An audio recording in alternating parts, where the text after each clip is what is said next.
అదే యవనస్తులాగా ఆమె కూడా ద్రోహ జరిగిపోయింది అనుకోండి, రాజుకు భార్య అవడానికి అవకాశం ఉందంటారా? అమ్మా, రాజుగారికి భార్య అవడం చిన్న విషయం అనుకుంటున్నారా? అంత యోగ్యమైన స్థానము సింహాసనంగా కూర్చోగలిగిందంటే ఆమె ఎంత నమ్మకస్తురాలైతే రాజు సింహాసనంలో కూర్చోడానికి యోగ్యత కలిగింది కబుర్ చేశాడు. మీకు అర్థమవుతుందా? అంటే ప్రతి విషయంలో మళ్ళా చెప్తున్నాను, కొన్ని విషయాల్లో కొందరు బాగానే నమ్మకంగా ఉంటారు, నాకు కొన్ని విషయాలు ఉండలేరు. కొన్ని పర్యాలు చాలా నమ్మకంగా ఉంటారు, భర్త దగ్గర వారు పర్యాలు ఉండలేరు. కొన్నిసార్లు తల్లిదండ్రుల దగ్గర పిల్లలు చాలా నమ్మకం ఉంటారు, కొన్ని పర్యాయాలు ఉండలేకపోతూ ఉంటారు. ఏదంటే ఏదో ఒక బలహీనత, ఏదో ఒక దుష్ట సంబంధమైన ఆలోచన, ఏదో ఒక పాప సంబంధమైనటువంటి ఉద్దేశాలు మనం ఏం చేస్తారు తెలుసా? నమ్మకత్వాన్ని కోల్పోయేటట్లు చేస్తాయి. ఎస్తేరు కూడా అలాంటి అవకాశాలు బోర్డు వచ్చి ఉంటాయి, కానీ ఎక్కడ కూడా ఎస్తేరు తన నీతిని పాడు చేసుకోలేదు, తన యథార్థతను విడిచిపెట్టుకోలేదు, తన పిల్లతల్లికి ఇచ్చిన మాటను ఎక్కడ తప్పిపోలేదు. ఎలా చెప్తే అలా ఆమె ఏం చేస్తుందో తెలుసా? తన అడుగు చాలు చక్కదిద్దుకుంది కనుక, ఇదిగో తన తండ్రి యొక్క గౌరవాన్ని కాపాడుకుంటూ వచ్చింది కనుక, ఆ తండ్రి ట్రైనింగ్ లో ఏం చేశాడో తెలుసా? తనను తీసుకెళ్లి సోషల్ పట్ల ఇష్టపడ్డాడు. అదే నమ్మకత్వం నేను బిడ్డనైతే అప్పు చెప్పడానికి ఇష్టపడతానండి.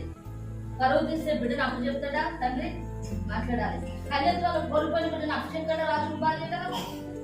అప్పుడు కాపాడుకోబట్టే కదా ఎస్తేరుని తీసుకెళ్ళి ఎక్కడ చెప్పాడు?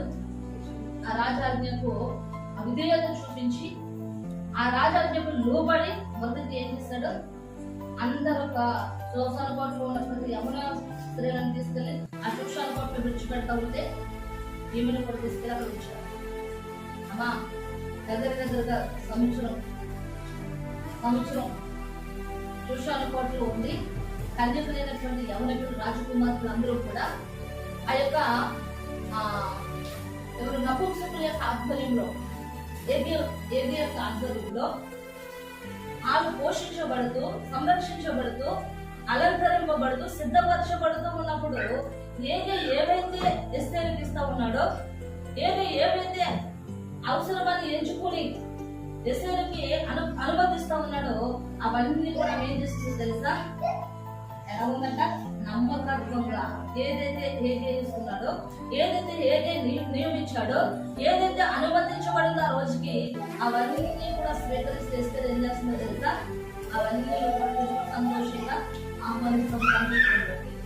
ఒకనొక రోజు వచ్చింది, నియమింపబడిన దినములు అయిపోయాయి, రాజు ఎదుటికి వచ్చిన రోజు వచ్చింది. ఎలాగైతే సిద్ధపరిచాడో అలా సిద్ధపరుచుకుంటే కనుక ఇస్తారు రాజు దేని కదా. ఈరోజు మన ప్రయాస దేనికోసం అమ్మా? మన ప్రయాస దేనికోసం? ఈ కన్నీళ్ళు దేనికోసం? ఈ ఉపవాసాలు దేనికోసం? మాట్లాడుతుంది ఎవరు? దేనికోసం అంటారు? దీవులు పొందడానికా? మాట్లాడండి.